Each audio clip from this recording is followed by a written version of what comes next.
Hello and welcome to the Volunteer Firefighter podcast. My name is Scott, and I'm here with two fire friends. I don't know what to call you guys. I got Todd. Hello. And I got Ash. Hello. And tonight we have three other fire friends from down under. From the Beechworth Fire Brigade, we have Rowan. G'day. We have David. G'day. And we have Tracy. So, tell us a little bit about what's going on in Australia. It's a tail end of your bushfire season, but it hasn't been very busy, correct? No, we've had a lot of flood work since October. There's been a lot of floods. So at the moment we've got one state in flood, one state in bushfire, two states in bushfire, I think, and one state that's bushfire and flood. And then we're sort of at the moment just at the tail end of our summer season. We're into autumn or fall, as you would know it. But a lot of fires can happen around this time of the year because it's not as much rain at the moment. It's starting to dry out, and because we've had such a wet 12 months, the grass is pretty high, and so if anything happens in the next month or so, it's going to be probably grass fire. So, but the weather's been pretty mild. We haven't had the big 40 degrees Celsius days, which I think is over 100 degrees Fahrenheit in your temperatures. So it's been a pretty... We're the same as you guys. Yeah, we're the same. Yeah, we're all the same. Oh, Canadians are making... course, yeah. Sorry, guys. Let's try to keep it easy around here. It's like you guys. I was actually thinking you don't have to try to do the conversion, because usually when we're talking to the Americans, we're like, I don't know whatever it is in American. We haven't had those big 40-degree temperatures like we had in 2019, 2020. Bit of wind, but otherwise it's a beautiful autumn day here in Beechworth. It's about 22, 24 degrees, and it's great. Coming into the best time of the year up here. So tell us a little bit about Beechworth Fire Brigade. We were before we started. It was an interesting. You have an interesting history with 3 different start dates, it appears, or a number of different start dates. And then, what's your organization like in regards to volunteers and paid and all that sort of thing? So CFA, or the Country Fire Authority, we're a wholly volunteer organisation. There is staff, as in who help look after us, I suppose you could say, but all firefighters are fully volunteer within the CFA. So we don't have any retained firefighters. We're all purely here because we enjoy serving our community. So we work pretty hard to train. A lot of our brigades do. But we have over 1,200 brigades in the state of Victoria. Of them, there's only about 52 female captains, so we're working on that. But in those 1,200 odd brigades, we also have some specialised brigades. So we have forest industry brigades that are connected to the plantations. We also have Coast Guard brigades. But we have one brigade that similar to Beechworth, where they have the urban-rural interface, but they also have Lake Eildon, which is a large inland water area in central Victoria pretty much, that has their own fireboat as well. So we're quite diverse in that. Our appliances are all similar but different, if that makes sense. Their ages can run from 1 year to over 30 years, some of our appliances. So we have tankers, pumpers, ultralights, which are Toyota Land Cruiser base with water pumps, and they carry a small amount of water on the back. What else do we have, Rowan? Yeah, I was going to say, so we've got an interesting split. So we've got about 52,000 volunteers in total. Thank you. About 29,000 of those are firefighters. And we've got 1,900 tankers. So most of our tankers run at about 3,000 litres of water. And we have a pump on the back that's between 750 and sort of 950 litres a minute. And the way we do firefighting for the grassland, we'll often be on the back deck of those tankers, either using hand lines, or some of the newer ones have got automated monitors with joysticks you can control from inside the cabin. And some of the older ones have got big manual sort of fixed mount monitors on the back decks, and we'll use those to run along parallel and do grass fire attacks. But we're sort of on the cusp. So to the west of us is largely open grassland, plains, and sort of broadacre agriculture. And to the east of us, we get into the hills, the mountains, and the quite dense and quite dense standing forests and quite thick bushland. So we've got intermixed in that, we've got commercial pine plantations, and it's a requirement under law here. If you've got a commercial plantation above a certain size, you need to have an industry fire brigade, and they're linked in with the Country Fire Authority. So we use same training packages, same communications networks. Over the state of Victoria, we share a common air fleet, and that can actually move across the country. So a lot of that's contracted stuff that we bring in from North America. So there's actually quite a few Canadian and US aircrew, and vice versa, Australian ones that do the North American season as well. So you'll see the same frames and same tail numbers, maybe with different call signs, but flying on both sides of the world. So it's that sort of pooled asset piece. But yeah, heading out to the east of us is quite dense bushland. And like this year, it's been wet. We've had a wet couple of years. It sort of started raining in 2020, and we've had sort of quite heavy rain for the last 3 years. So it normally takes a couple of years for the bushland to dry out of quite hot temperatures, but their fuel loadings when they dry out are massive. And that's when we get our big catastrophic. It's sort of in the back end of after multiple dry years, we get those big catastrophic fires that are quite sort of typical for the southeast of Australia. Right. Yeah, I'm always impressed by the we always nickname them Mad Max tenders that you guys have, where you get to hang out in the tail end and run the monitor. we built our tender here, and I was trying to ask for one of those. I said, I want to like the Australians have. I want to hang out the tail end with a monitor. I'm like, that's cool, but we didn't get one. Yeah, it is. It's exciting, but to be honest, there's a reason that they've gone to the joystick controlled ones. One of the biggest ways that we kill firefighters here is sort of two methods in the bushfire. One is direct fire burn over. And so all of our tankers are equipped with we call them a halo style system. It's sold as internationally, but it's essentially a whole bunch of sprinklers all the way around the vehicle, top mounted in the wheel wells. And before they bring the vehicles into service, they actually strip them down and replace things like brake lines, air lines, fuel lines, all with heat resistant braided lines. So, and heat shieldings around things like pumps and fuel tanks and whatnot to make it more survivable, with roll down curtains inside cabins, so big, thick, insulated, silver reflective heat blankets. So that's one. And the second one is tree fall. So eucalypt trees they're suited to our environment in that they can survive multiple years without a lot of water. But one of the downsides of them is the oil in them tends to be super flammable and they can explode with heat. So that's always exciting. And the second one is they're prone to catastrophic limb failure. So they'll shed limbs, which is untidy if you're in a truck under it. So all of our new trucks have got really heavily reinforced rollover protective systems, but essentially tree intrusion bars over the cabin. So the intent of the new vehicles is to keep us in the cabin as much as possible and to reduce that risk of unrestrained guys on the back deck doing said Mad Max thing, because it does reduce your rollover risk. Your exposure risk. Your trees come down or you roll it. But saying that, we do have an older tanker and it does have one of those hand-mounted monitors on the side, and it is awesome fun to hang off. Yeah. You guys also have one of the newer ones? Yeah, but trying. Sorry, say again.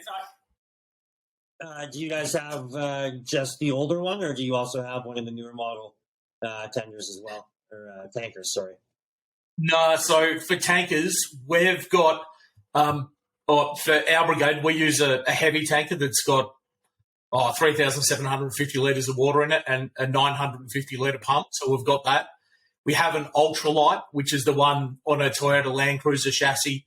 It's got a 500 litre tank and a 450 litre a minute pump. That's think like, I don't know, in North America, I've seen those ones with the like on a Ram or an F sort of 350 or something, just for a quick attack, just to get in there and hit it hard, nice and early. So we've got that. We also have a pumper, an engine, crew of 5. We use commercial chassis in Australia, so you're not going to see anything like a Pierce or a Seagraves or anything. So just commercial cab at the front and a custom-built body at the back, but that's a 3,000 litre a minute pump. And we also have a Ford Command vehicle that we use for just a straight, like a battalion commander's car. I guess multiple radio channels, boards for incident briefing and all that sort of stuff. Which actually belongs to the group, which is, so our brigades, we have our brigade, but then we have a group of brigades, which we become a group, if that makes sense. And so that vehicle actually belongs to a whole group of 12 brigades. We've actually got 2 of those vehicles, so they're strategically placed. So if so we manage it for the group, but we tend to use it quite a lot for our own brigade turnouts. It gives us a better point of controlling an incident from.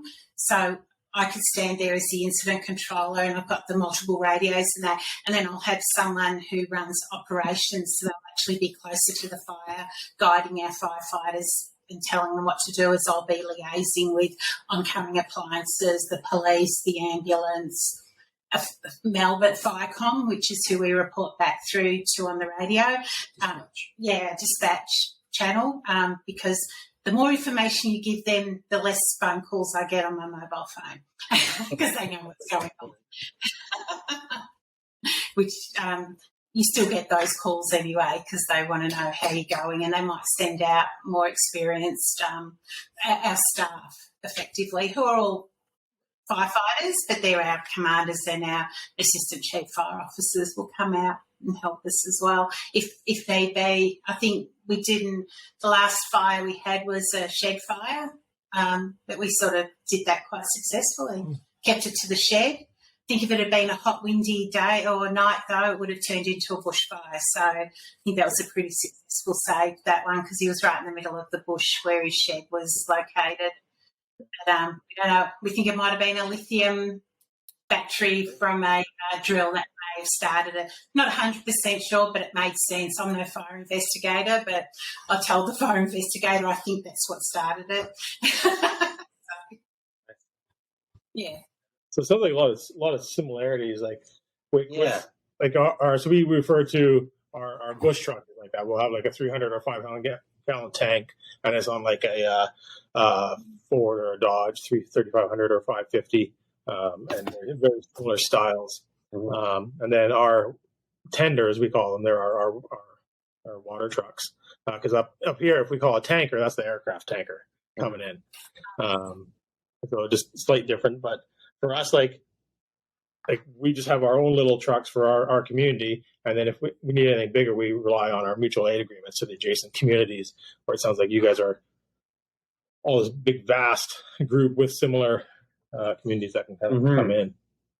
Yeah, so with mutual aid doesn't work the way it does sort of pretty commonly in North America, just because our fire service, like for our entire state, we only have 3 fire services.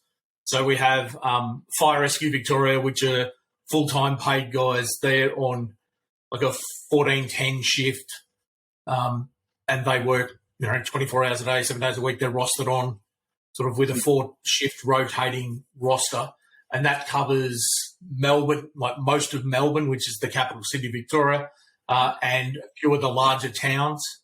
And then we have Forest Fire Management, which is like park rangers, essentially, and some dedicated personnel. They're responsible for fires on all the state-owned land, so the national parks. And then we've got the Country Fire Authority. And as I said, we've got sort of 1,900 of our own tankers, for instance, 220-odd pumpers. So we work that. But we're only half an hour away from the state border. So we actually do, I guess it's the same thing. It's just at a higher level because we do mutual support between states. So it's not unusual to be called out to do strike teams where we set up strike teams and task forces and send them interstate. But it's not that same sort of very micro mutual aid because here they're just supporting brigades. We're in the same organisation. We wear the same uniforms. We crew the same appliances. Yeah. So if we have a structure fire here in Beechworth, for example, it's not just Beechworth that are called. We have like a table of brigades. So all our neighbouring towns will be sending appliances across too. So our supermarket burnt down quite a few years ago, and we had brigades from all over because we needed more pumpers to get the water through, but we needed water supply too because our water supply, as much as we have town water in Beechworth, it's quite limited. We nearly sucked the town dry that night. It's the way it's set up is quite good because there's always backup. Or like we always have a brigade to back us up. And if we, for some reason, because we're volunteers and we're all out of town at work or whatever, the next town brigade will be here and they'll make it through to the fire. So we're sort of, the community will never be left without someone protecting the community in how it works with our fire service. So it's quite good in that respect. So that's an automatic dispatch then. So if you guys, you're saying you got that supermarket fire, your neighboring brigades would get automatically dispatched to that. That's correct, yeah. So we sit down and we have an assignment area. So we have our area of Beechworth that we're assigned is Beechworth. And then we've got it divided up into about 6 or 7 little sort of more smaller areas, and then the brigade, like Beechworth covers all of it, but then what we do is we look at one section and go, well, this brigade and this brigade are closer, so they're going to come into that one, but then if it's at the south, we'll have brigades that are closer to the south section of our town coming up. So that means there's shorter driving distance and someone's going to get there a lot quicker than if we have someone from the north having to come down to the south. So it's a large area, and it's not so much that it's what the roads and the bush and everything are in between. So it might, on paper, you look at it and go, oh, well, but they're close. But yes, but they have to go through windy roads and climb up a hill and go through the bush to get to us, sort of thing. So it's a bit more technical than if you're in a big suburban area. What do you do for like smaller, like an alarm call or something that's not a working fire? Is the same thing? Yeah, is it a page? Yeah, look, and we map it off pre-planned. So we've got a small bush hospital in our town, and we have pre-assigned units to respond to that. So we'll roll 3 separate brigades to every alarm at that particular instance. So, they'll just respond on the standard. Look, we normally get there. You can ascertain relatively quickly if it's a false alarm or not, and we'll just stand them down, turn them around, and it's half of the course for other properties that aren't such high risk. So we've got a few that are identified high risk. Look, we're a tourist town, so we've got a few properties that hold in the vicinity of sort of 200 plus people. We'll obviously respond more brigades to that on initial response versus just a standard call to a house, smoke in the area or something. So we map the response to the threat, and we assign vehicle type by threat as well. Yeah. And do you handle MVIs and medicals as well? No. Oh, sorry. MV, motor vehicle incidents. Sorry. Motor vehicle incidents, yes, we do for the fire response. We have our state emergency service in Victoria. In this region, they do the road accident rescue. And so state emergency service think like a civil defence organisation. So they do that, and we'll be there to cover off on the fire threat. They'll do the cutting people out. Right. And we have an ambulance service as well, and they do the medical. So we're not running, we're not EMTs or anything like that. Right. So, like on an MBI, you potentially have like I guess 4 agencies there because you'd also have the police. So you'd have like police, correct, crew, the medics, and then the fire brigade. Correct. Yeah, and and look, sometimes you end up with a few vehicles there, but we're pretty practiced. We've got a relatively common command and control system that works interagency. We stole that out of the US. We used the same system that the US Forest Fire Service used. We renamed it to call it the Australasian Interagency Incident Management System. We didn't change much else sort of below that. So you have controllers within agency, and then you have an overall incident controller. And depending on what that is, it sort of goes to different agencies. So could be, like, for instance, police are in charge of car accidents in the state of Victoria. Unless it's a fire. Unless it's burning, and then we've got it until we put it out and we give it back to them. But it sounds a little bit clunky, but in practice it actually it works quite well. We're well practiced, and especially in small rural areas. Like, we know the police, they live in town. We know the ambulance guys. Like, we all shop at the same supermarket. Our kids go to the same schools. We all know each other. So that interpersonal thing can smooth over any sort of systemic bumps that there might be along the way. Which is rare. Yeah, which in fairness is rare, but just that, like, we know each other, we work together a fair bit. Yeah, I was kind of curious how that would work. Like, we have some areas of our province where the fire departments don't do any vehicle rescue stuff or auto extrication either, where we'll have a separate group. For instance, like a search and rescue agency may do the highway response for rescue, and then the ambulance is provincial here. So the medics we do our thing, and then the rescue agency will do theirs. But in our 2 towns here, we encompass all of it as well. We do, these guys are doing first responder, so first medical response, and the auto extrication, the vehicle extrication. Right. So our staff firefighters do emergency medical response for Code 1s. Yeah, so that's the paid staff in Fire Rescue Victoria. They're doing that for heart attacks, strokes, those really critical ones. But that's relatively new and not super common practice in Australia. It hasn't been our history. We haven't had a history of fire service doing that EMT piece. It's culturally, that just hasn't been part of our picture, I guess. But yeah, the last few years it's become more common. Yeah, that's kind of where we are in our department right now. We do we only do the kind of high acuity calls, like the cardiac arrests and those things. Yeah. We're just talking about writing some notes here as well as we go. How often do you guys have training nights? So we practice once a week generally. We have a fire practice night. And then do you guys do mutual training with the other agencies as well? Yeah. Do you want me to talk? Yeah. So we train once a week as a brigade. So Thursday night will be our training night. And listen to you guys, and listen to your previous podcast where you're talking about where you set up your scenarios and you've got guys out on the ice and all that sort of stuff. Okay, we don't have the ice to have people out on, but we do the same sort of things where you turn up to a blind scenario and you've got to react to it, and you test and train your crew leaders and your crews and that sort of testing the full sort of facet of your skill sets.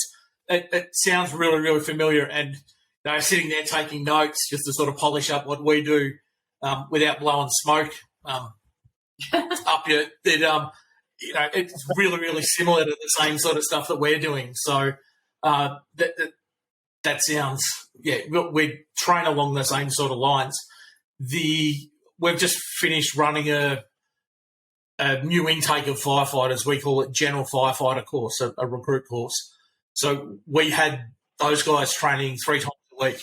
So they had 2 specific general firefighter sessions where it was just that crew, and then they come along to brigade training as well. But it's difficult to teach those sort of fundamental skills within the context of a higher when you're doing that higher level training, because you don't necessarily have the time just to focus on, well, this is how you actually deploy a hose, this is how you adjust your branch when you're trying to achieve those sort of higher training effects. So we found it good to break that out and run those individually. And we also have Saturday morning, we'll have within the group radio checks on all means and a bit of, station make and manned equipment maintenance, take some vehicles for a run if they haven't had a run that week, just to make sure everything's still turning and burning like it's supposed to. So.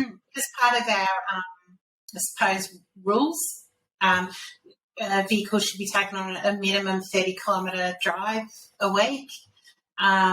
We need to check radios. We check all of our equipment weekly, especially our breathing apparatus and those kinds of things that like safety critical, those kinds of things.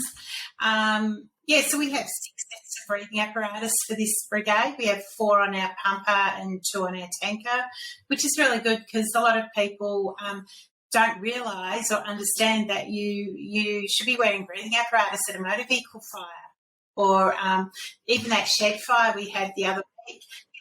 Cool chlorine and batteries and all sorts of shed diesel, all sorts of shed stuff that you might be able to smell it, but it's in the atmosphere. So we're big on trying to really push safety in our brigade, like people to be more aware to wear the P2 masks or to wear the breathing apparatus and, be safe, because we don't want people to get sick, because we're volunteers and we've got other jobs and livelihoods at our families, so we need to really protect ourselves with that as well.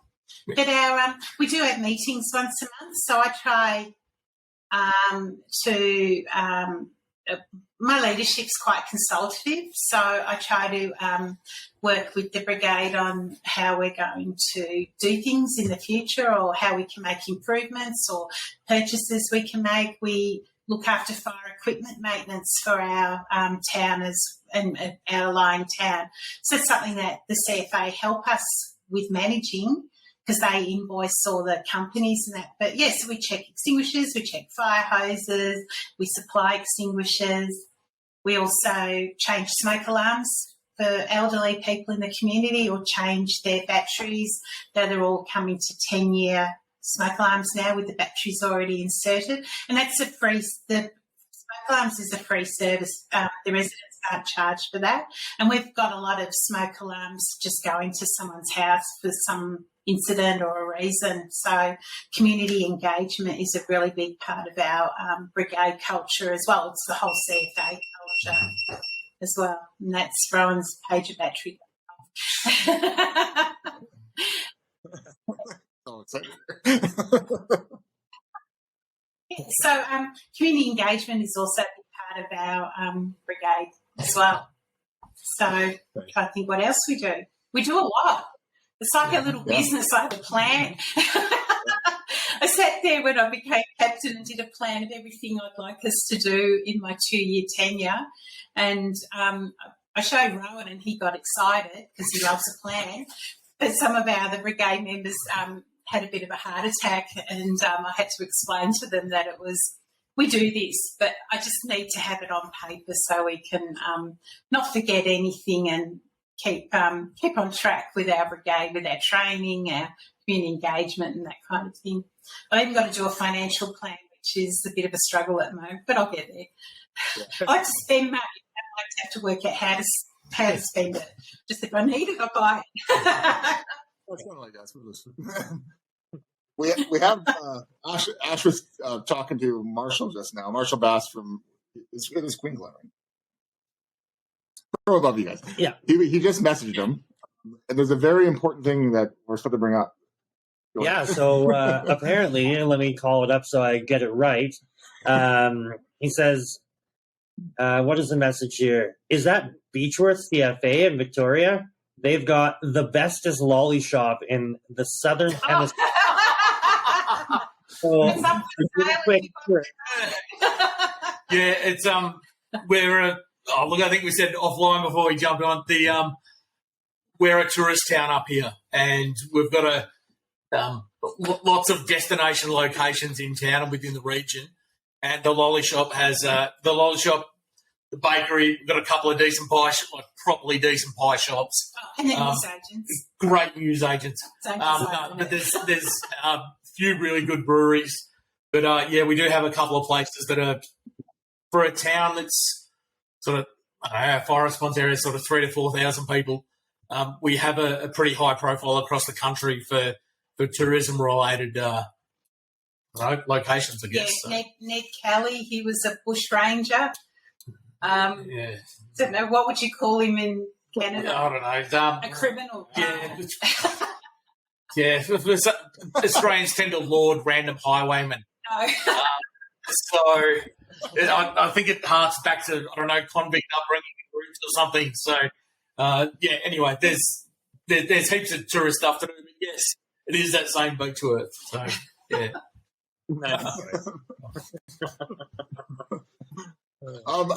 Now, I don't want to miss this, so I'm going to bring it up. Travis's crocodile story. Now, Travis isn't there, obviously. But you guys... Yeah, so Trav's out. But, look, we live in the southeastern part of Australia, so this is the temperate part of Australia. We have 4 seasons here. It gets down to sort of -6, -8 during winter. We are not a tropical climate here by any stretch of the imagination. And it was one of those nights when you sort of get the 2 a.m. call and you just look at the pager and you're like, oh, this one's going to be sporting. And there's a wildlife and animal refuge not far out of town. And Murphy, luck being luck, our actual pumper was out for routine service. We had the spare, and I'm sure like spares everywhere, they're truly loved and incredibly well-maintained machines that they are. And so we jump into this old banger and head out to this job, and we get there and the place is going from end to end. It turned out the people that were there, they didn't call the fire brigade until after. They try to rescue all of their animals first. And it was venting out the roof by the time they... snakes. Yeah, including snakes and all sorts of stuff that we expected. And they were trying to rescue all of these things. And you know, it was out the roof before they put the call in. And it was a bit out of town, so it was going like the clappers, basically, by the time we got there, with the potential to impinge on a couple of big gas tanks. So we're worried about exposures down the left-hand side. And, you know, we weren't saving this place. We were just stopping it from spreading. And anyway, we sort of climb over, I don't know, the wee-high fence to get down this left-hand side. And the owners come out and, oh, yeah, watch out for the crocodile. And the response was along the lines of, you know, it's not a bloody good time for a joke. You know, we're a bit busy. And old matey's come back and gone, no, it's a legit crocodile. And here we are, it's, I don't know, probably 2 degrees Celsius outside. And everyone's had a bit of a bunker pants turned a bit browner than they had been. Everyone got out of said enclosure. Saltwater crocodiles, like they eat humans. They hunt humans, all right? We are not the apex predator in that particular enclosure. We all cagdax and got out. And a red flag warning went out. And our poor radio operators for Firecom, who are on the other side of the state, you could just hear the incredulity in her voice as she's reading back this red flag warning that everyone on site at the Beechworth, Wildlife Reserve fire is to get back and get out of the enclosure because there's a saltwater crocodile loose in there. And look, it's not something that I ever thought we'd have to deal with up here. When you're sort of going through your risk matrices of, likely of, risks and mitigations and how we can deal with it, saltwater crocs wasn't in it because they're not. You've got to head 2,000 kilometres north before you get to salty territory. And anyway, old matey wrestled said crocodile into a toilet and locked him in there. we flagged up the door suitably so no one would incidentally open it. Yeah, I'm not even kidding. And we were quite cautious around said outhouse for saltwater crocodile, but not what you expect in the southeast of the country. That's for sure. Sorry, who wrestled Yeah, the the crocodile? crocodile was safe. Yeah. Oh no, the guy who owned it. Yeah, the guy who ran the place is look, croc wrangling's a bit of a thing, but it's a it's a niche sport and not one that we're prepared to engage in just quietly.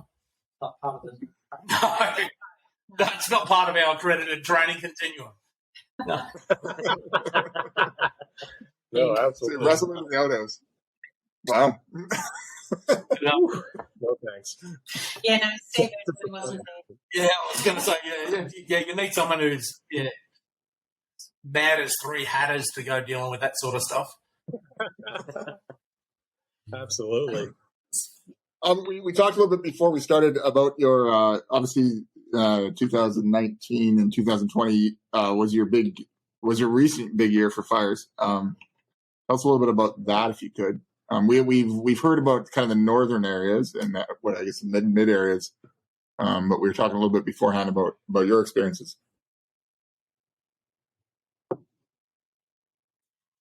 So in the fires started probably in the September, October of 2019 in New South Wales and parts of Queensland as well. So incredibly, I saw a photo of a tropical rainforest in Queensland, which you would think never burnt, and then I saw the after effects.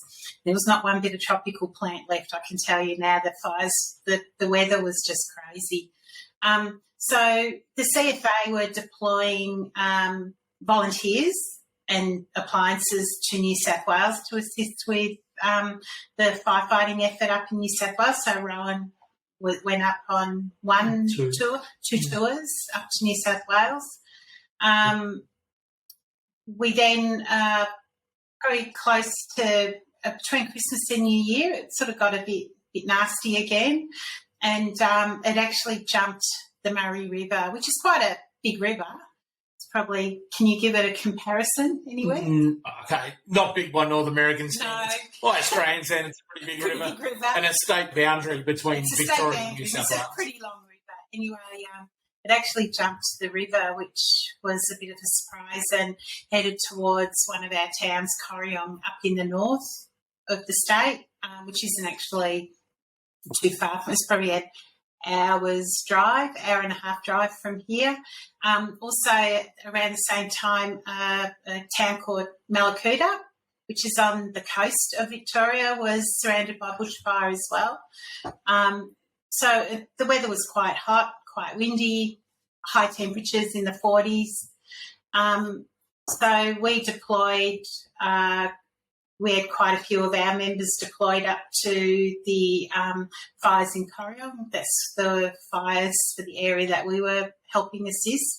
I was in the Incident Control Centre as well as the District Command Centre, because part of my paid work with the CFA is being in those areas. So I'm a situation officer. If you look at the AIMS concept, that's my role. And we were deploying people 24 hours a day, 7 days a week for quite a few days. I spent New Year's Eve till I didn't celebrate New Year's Eve that year, put it this way. I was in the District Command Centre trying to deploy strike teams for the next day. The wildlife, there was a lot of wildlife killed. There was a lot of livelihoods. There was homes, there was cattle, there was pine plantations were badly burnt as well. But it was pretty, it was quite a hard time actually for everyone involved in those fires, and an incredibly busy time, not just for the volunteers but also staff who had to work through that. So we had deployments actually from Canada, North America, New Zealand. They all came across to assist us, just like we'll go and our Victoria will go across and assist those countries as well. Just trying to think of what else So we did. For us in Australia, and especially sort of in the southeast, the large fire threats come not from grass fires, because they'll cover a large area, but you can normally sort of wrap those up relatively quickly. And it's when it gets into the forest, and the way especially on the East Coast, we've got wet sclerophyll. It normally takes a couple of years to dry out, but when it does, it's got insane fuel loads in there. And so that's where you end up with catastrophic fires with flame heights of well above 50 metres, and you start creating your own weather systems and getting pyroclastic clouding and all that sort of really exciting stuff, and collapsing cloud columns, and which happened multiple occasions through that year. So the fire season actually started up in North Queensland, where it normally never burns. But we're on the back end of 6 or 7 years of it being exceptionally dry. And so places that just historically had never burnt since whitefella turned up to Australia were burning. And it just sort of, the fire season sort of as it came down the coast, we progressively sort of sent strike teams into northern New South Wales, which is the state above Victoria. Then it's sort of central New South Wales, then southern New South Wales, and it was kind of inevitable. And then from where we are at Beechworth in the northeast, we actually had a string of lightning storms come through to the south of our town and started a fire complex around, well, they called it the Abbeyard complex, but it was around Mount Buffalo and Bright. So we had fires on the southern front that we were sending people to. We had the one that came across the river from New South Wales. It was around Walwa Corryong, and that touched us up pretty hard. That had some of the worst fire conditions that I've ever seen in 30-odd years. And we were sort of up in that region. And then, so that was sort of from the north. And then out to the east, there were fires in Gippsland that,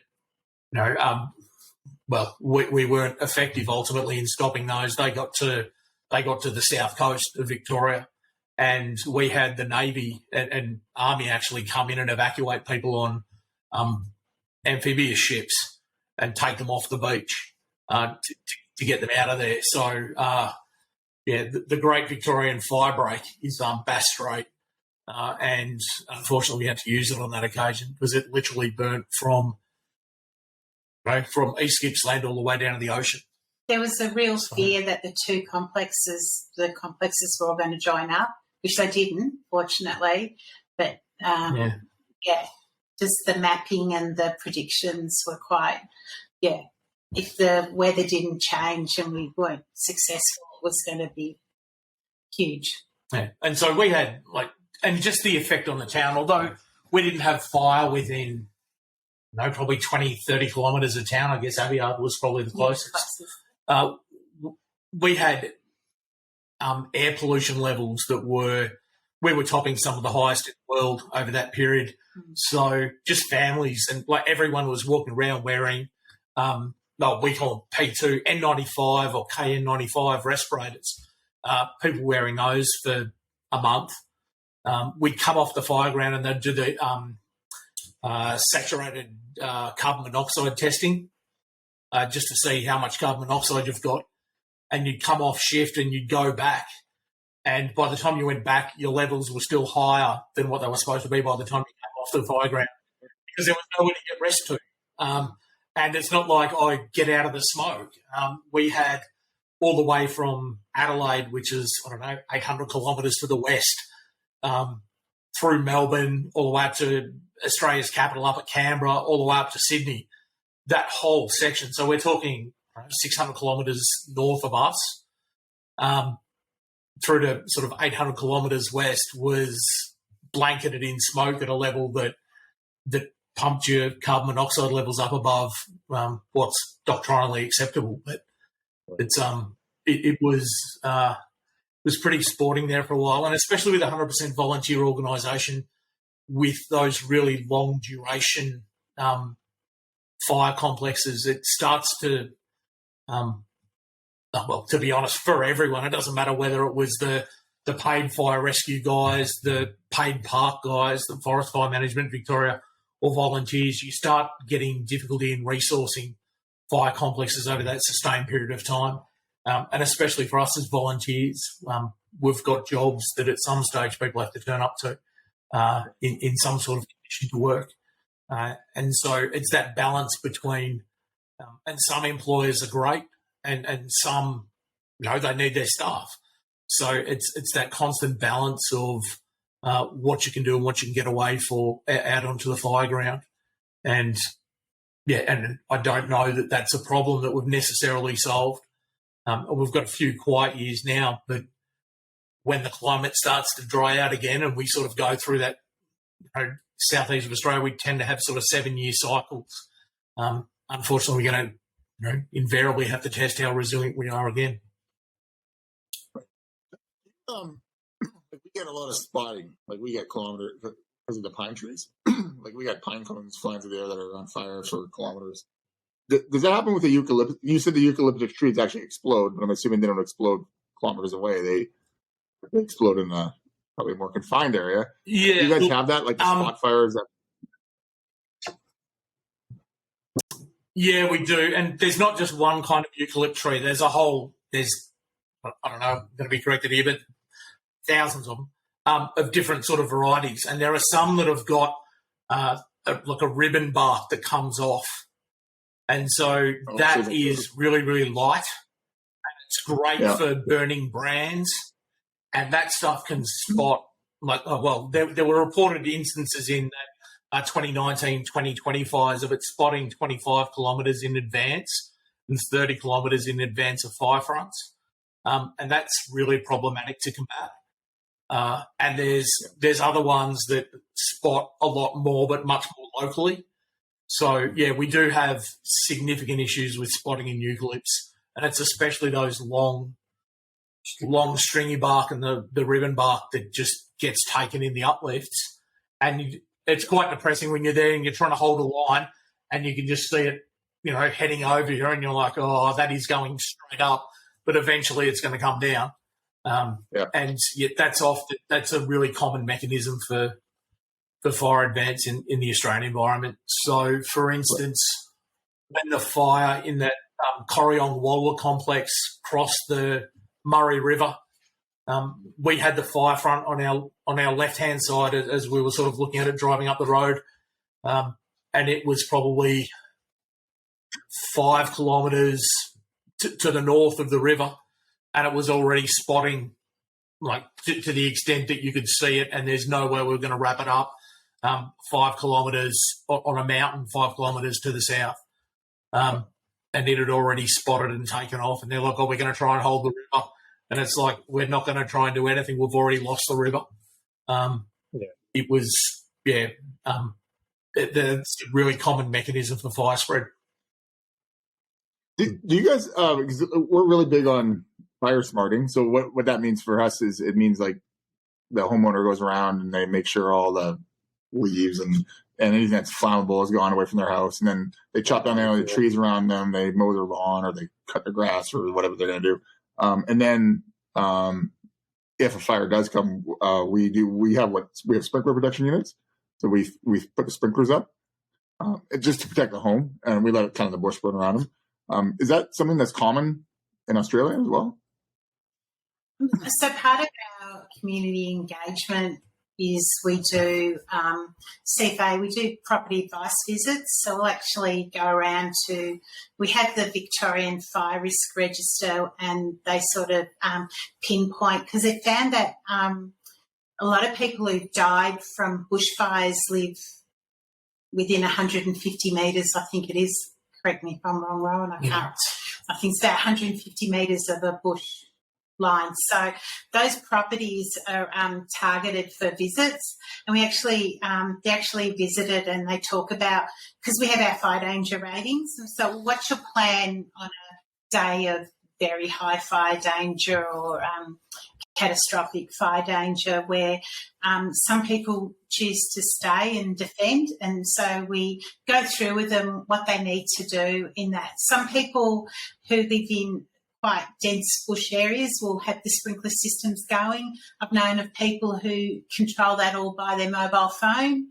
to protect their property if they're not there. But a big thing is cleaning out your gutters, mowing, taking flammable goods away from your house. Like you put your firewood next to the house for winter, we'll move that away for summer.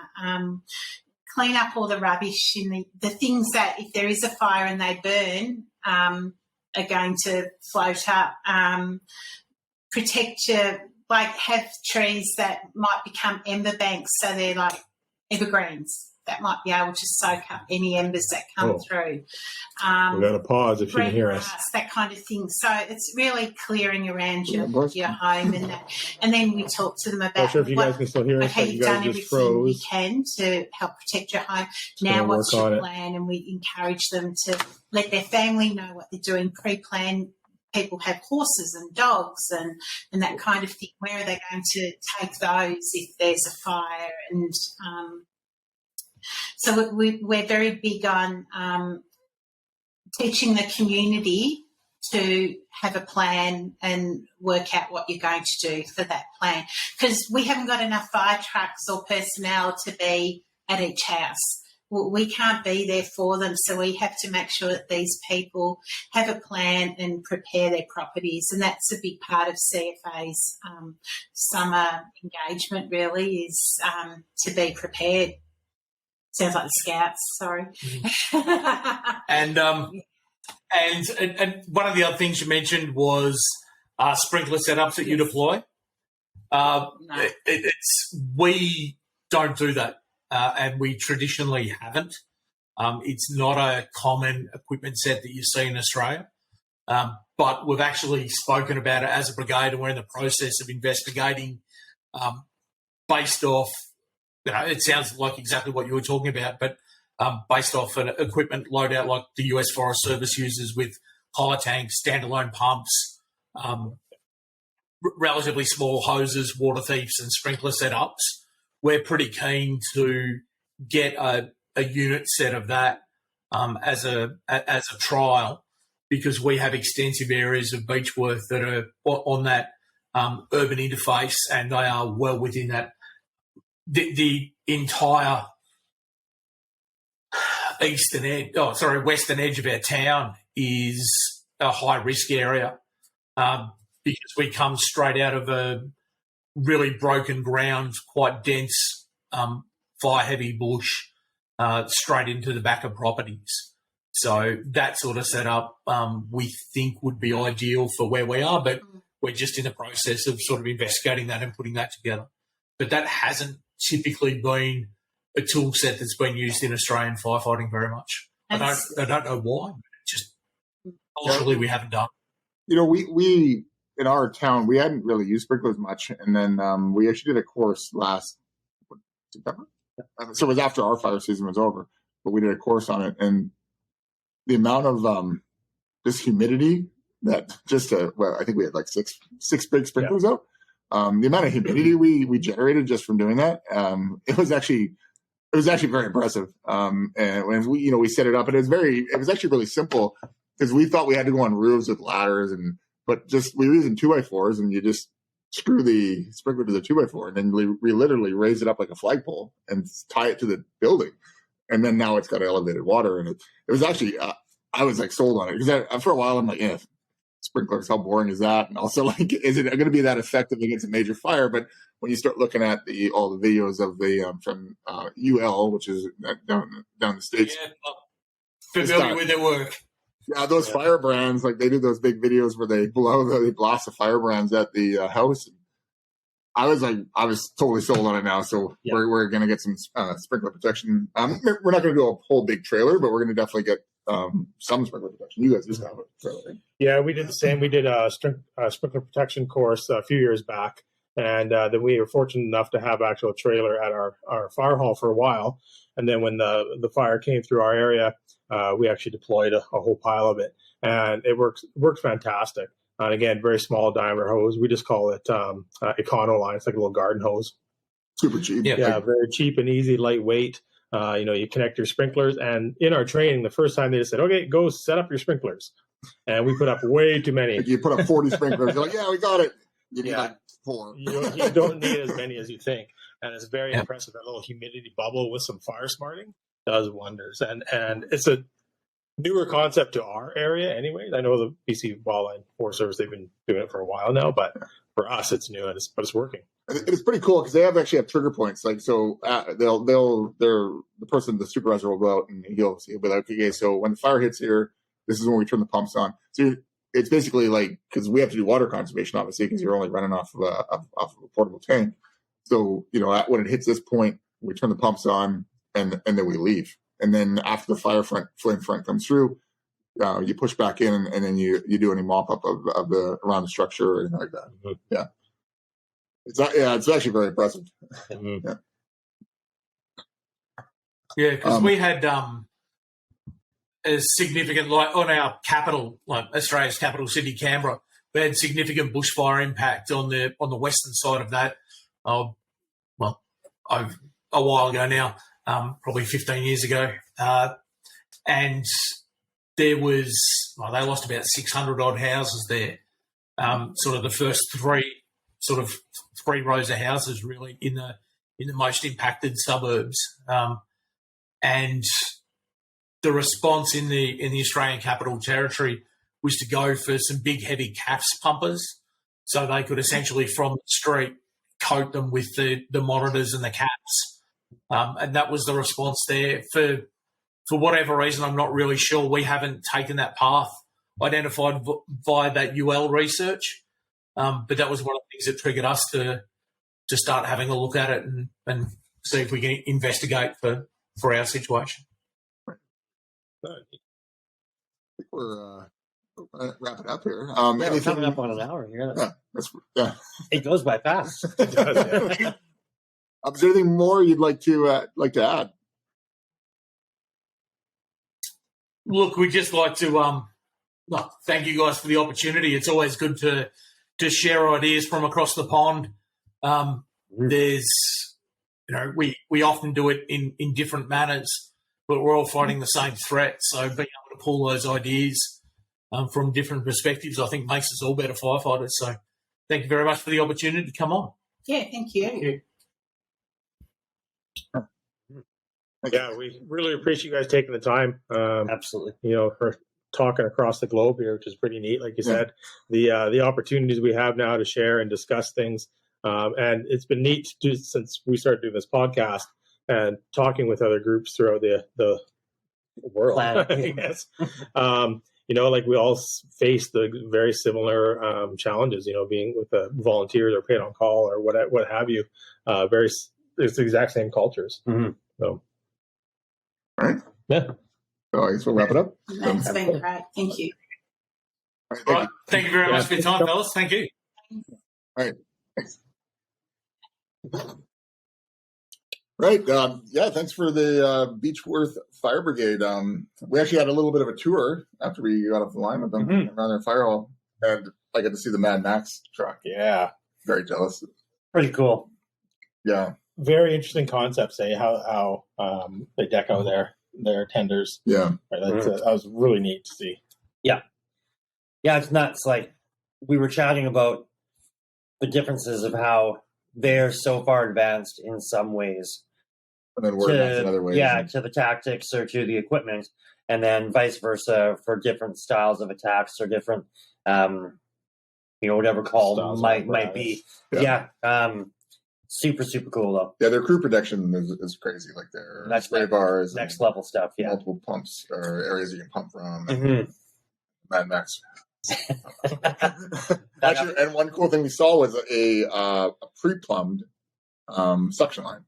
Yes. Yeah, so that was neat. Yeah, it's kind of it was like a hard suction and just plumbed, and they can take it right out, and you don't have to try to tighten it down, and it's all like lose the prime and all that stuff. You just open it up and go prime itself. Yeah, drop it and go. It's amazing. It's great. Yeah, that was a very neat concept. I like that. All right, I guess we're down to the shoutouts. Yeah. So first up is Modus.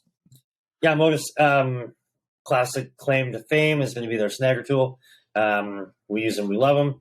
We currently have our laptop propped up on a box that we got from Modus. But yeah, they got their snagger tool. They got their forced entry wedges, their soft entry kit, They've got soft bags, mask bags, pocket organizers. Tons and tons of gear to add to your kit. Check them out on all their major social media platforms. And if you like what you see, use discount code DTFF5 for 5% off. Todd, Manscaped. At the beginning, I think we're going to say at the beginning of this episode, you should have heard the Australian Manscaped. That's right. Well, now the Todd version. That's right. Yeah.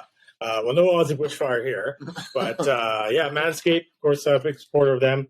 And,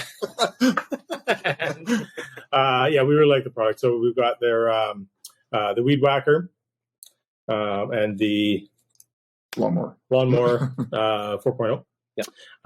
And there's a new version of the Weed Whacker coming out as well. We're looking forward to check that out. Mm-hmm. But again, we talk about the keeping clean and grooming and the cleanliness. It directly relates to us into the fire service as well for cancer prevention and whatnot as well. But really like the products. They've got the crop preservers. They've got their other what's the other one? The crop preserver and the what are the wipes called? I keep forgetting the wipes. Crop mop. Crop mop, yeah, crop mop for the quick little refresh on the go. Mm-hmm. Yeah. But check them out and use our discount code DTFF20. Absolutely. We'll get you 20% off and free shipping. Mm-hmm. Ash, Dr. Nick. Dr. Nick Sparrow out of the Kootenays, operates under the ATAC group. So that's the anesthesia, trauma, and casualty care.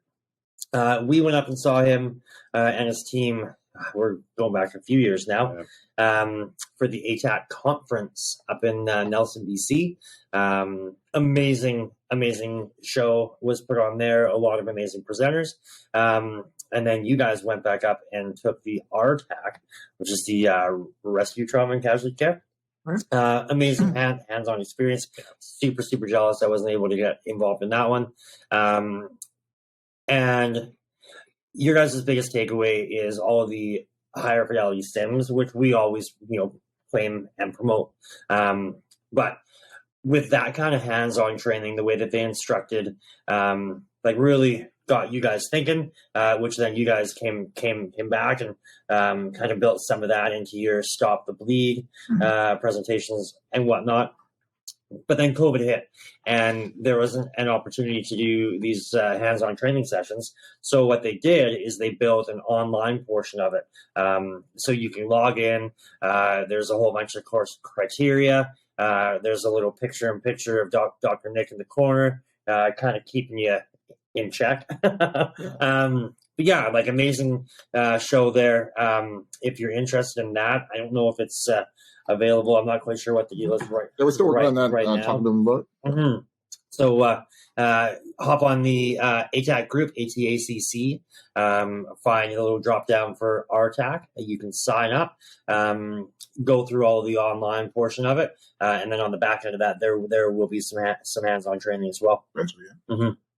Todd, speaking of Stop the Bleed. Yeah, Stop the Bleed. So 3 methods of massive hemorrhage control are direct pressure, tourniquet application, and wound packing in no particular order.